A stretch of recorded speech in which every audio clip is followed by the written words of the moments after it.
Assalamualaikum warahmatullahi taala wabarakatuh. Halo teman-teman semua.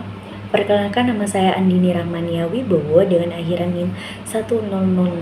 Di sini pada kesempatan kali ini saya akan membahas tata cahaya atau lighting dalam pementasan Dilarang Menyanyi di Kamar Mandi karya sastra Indonesia Universitas Jember menggunakan teori semiotika Peirce. Jadi menurut Peirce itu tanda itu dibagi menjadi 3, ada ikon, indeks, dan simbol.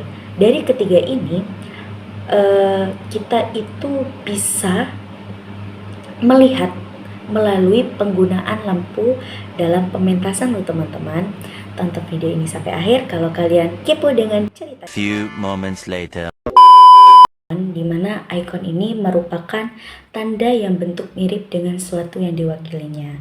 Nah, dalam pementasan Dilarang Menyanyi di Kamar Mandi ini, ikon itu terlihat pada penggunaan lampu kuning yang terang yang menyinari seluruh panggung, di mana saat adegan awal ketika suasana kampung diperlihatkan dan para warga mulai beraktivitas.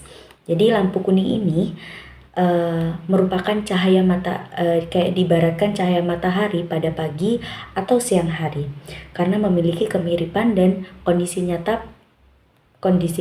Jadi para penonton itu langsung memahami bahwa adegan sedang berlangsung di lingkungan kampung pada pagi hari.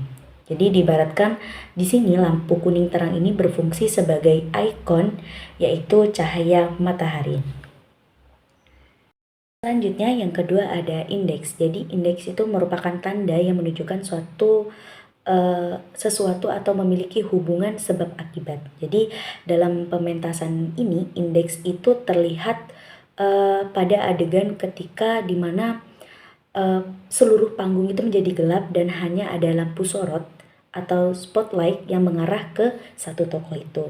Jadi saat lampu lain dimatikan dan hanya satu tokoh yang mendapatkan sorotan, perhatian penonton itu otomatis tertuju pada aktor tersebut. Jadi selain menunjukkan fokus perhatian, spotlight juga lampu sorot juga itu menjadi tanda bahwa tokoh itu sedang mengalami momen penting seperti berpikir, berbicara, atau mengalami konflik batin.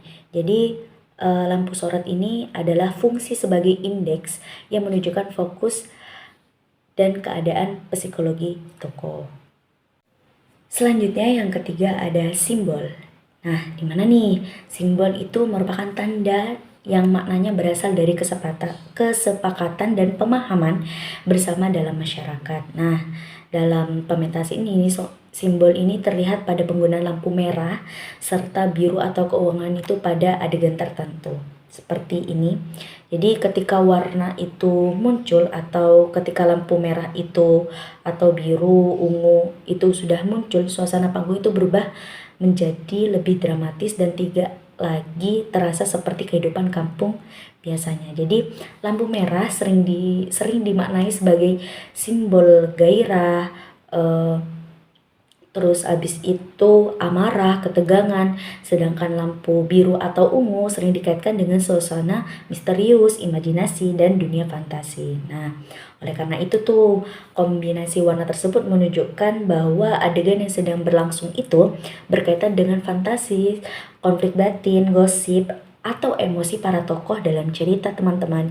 Jadi di sini warna merah dan biru ungu itu berfungsi sebagai simbol keadaan psikologis dalam konflik batin yang terjadi pada pementasan.